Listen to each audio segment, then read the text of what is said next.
नमस्कार मैत्रिणींनो. आज आपण उपवासाचा स्पेशल भाग बनवतोय. तर आता श्रावणचे उपवास सुरू होत आहे. तर त्याच्यासाठी मी बटाट्याचा शिरा बनवते आज. तर त्याच्यासाठी हे 3 बटाटे उकडवून घेतलेले आहेत मी. आता हे उकडवलेले बटाटे आहेत. याला आपण असं किसणीने किस करून घेणार आहे. आणि नंतर मग थोडंसं शेंगदाण्याचं कूट आहे हे 2-3 चमचे, म्हणजे जाड जाड असं मुसळीने काढून घेतले मी जाड जाड. आणि साखर घेतली, पाव किती लागते आपण अंदाज करून टाकू. आता दूध घेतलंय. नंतर वेलची पुढे 2 वेलदोडे मी असे मुसळीने काढून घेतले, थोडीशी साखर टाकून अशा पद्धतीने. आणि थोडं तूप घेतलेलं आहे, साजूक तूप आहे. तर अशा पद्धतीने साहित्य आहे.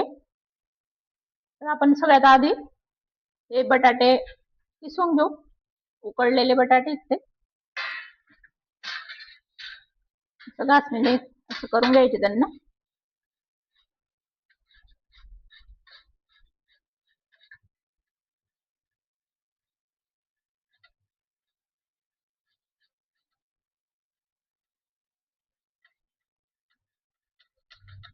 असे छान मॅश होऊन जातात ते अशा पद्धतीने.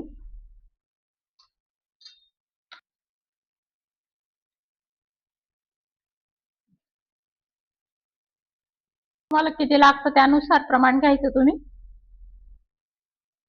आता आपण गॅस पेटवला आहे, कढई ठेवलेली मी. तूप टाकून देऊ आधी.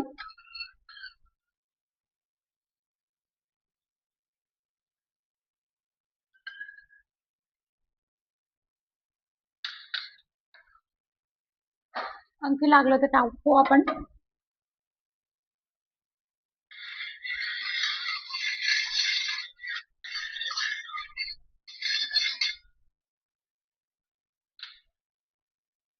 आता हे कूट टाकून द्यायचं आधी.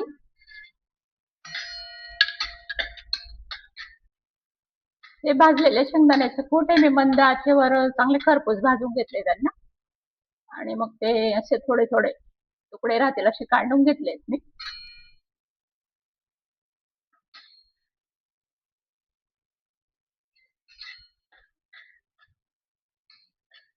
तुम्हाला वाटलं तर टाका, नाही वाटलं नका टाकू. आता हे टाकून द्यायचं बटाट्याचं पीस. त्याला 1-2 मिनिटं मंद आचेवर परतवून घ्यायचं.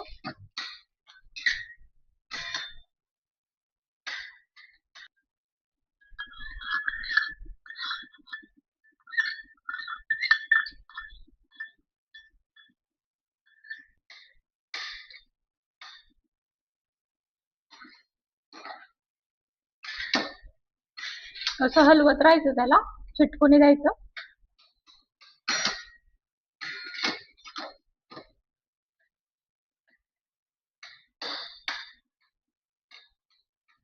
तर 2 मिनिटं परतवून घेतलंय मी. आता वेलची पूड टाकून द्यायची.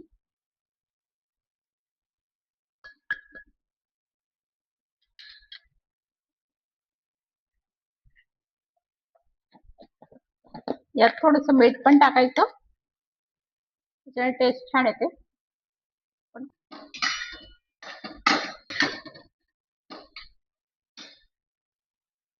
दूध टाकून द्यायचं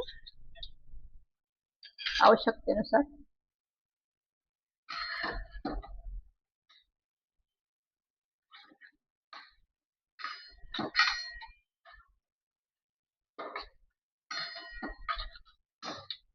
साखर पण टाकून द्यायची. तुम्हाला जेवढं गोड पाहिजे तेवढं टाका.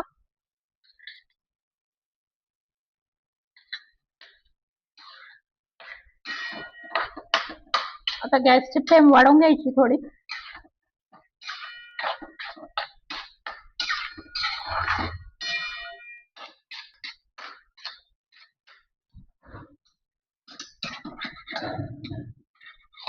तर मैत्रिणींनो, अशा पद्धतीने झालेला आहे हा शिरा. आता आपण गॅस बंद करून देऊ. मस्त झालेला आहे. तर रताळूच्या शिरासारखा लागतो हा आपण. तर बनवून बघा, अशा पद्धतीने खूप छान बनतो. अगदी शेंगदाण्याचं कूट नाही पण टाकलं तर छान लागतो तो उलट. तुम्हाला वाटलं तर टाका, नाही तर नुसते बटाटे आणि तूप, दूध छान फ्लेवर लागतो याचं.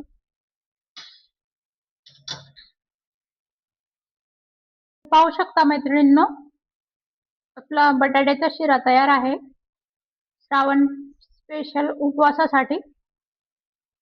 तर आपला व्हिडिओ समाप्त झालेला आहे.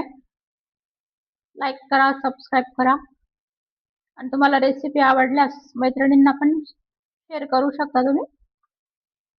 आणखी बऱ्याच वस्तू मी उपवासाच्या टाकलेल्या आधी पण अपलोड केल्या आहेत, त्या पण तुम्ही पाहू शकता माझ्या चॅनलवर जाऊन. थँक्यू.